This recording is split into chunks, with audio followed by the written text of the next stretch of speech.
நாம எல்லாருமே chicken 65 cauliflower 65 பண்ணி சாப்பிட்டுருக்கோம். ஆனா இன்னைக்கு புதுசா ஒரு எக் 65 பண்ண போறீங்க. அது பாக்குறதுக்கு சிக்கன் 65 போல தான் இருக்கும். ஆனா சாப்பிடறதுக்கு ரொம்ப சாஃப்டா, அதே சமயத்துல ரொம்ப டேஸ்டா இருக்குங்க. வாங்க எப்படி செய்யலாம்னு பார்க்கலாம். உங்க ஃபேமிலிக்கு எத்தனை முட்டை தேவையோ அந்த முட்டையை எடுத்து ஒரு பவுல்ல உடைச்சு ஊத்தி நல்லா பீட் பண்ணி வச்சுக்கோங்க. வேற ஒரு பவுல்ல கொஞ்சமா எண்ணெய் ஊத்தி அந்த பவுல் ஃபுல்லா நல்லா தடவி விட்டுட்டு, இப்ப நீங்க பீட் பண்ணி வச்சிருக்கிற இந்த முட்டையை எடுத்து அதுல ஊத்தி நல்லா டைட்டா மூடிடுங்க. இப்ப இட்லி பாத்திரத்துல கொஞ்சம் தண்ணி ஊத்தி, தண்ணி நல்லா கொதிச்சதும் இந்த பவுல்ல ஊத்தி வச்சிருக்க முட்டையை அதுல வச்சு வேக விடுங்க.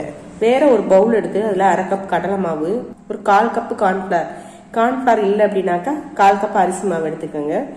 அதோட கொஞ்சம் ஒரு 1/2 டீஸ்பூன் இஞ்சி பூண்டு பேஸ்ட் சேர்த்துக்கோங்க.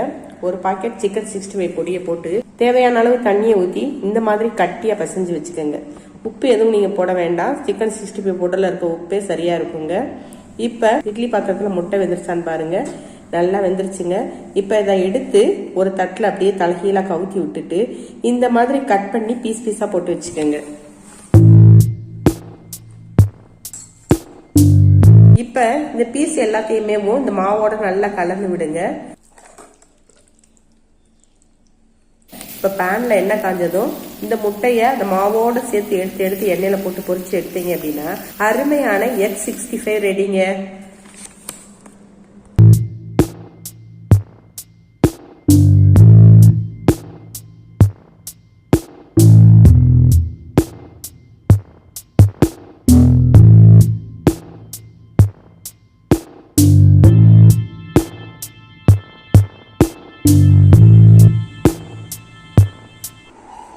எக் 65 பண்ணியாச்சுங்க.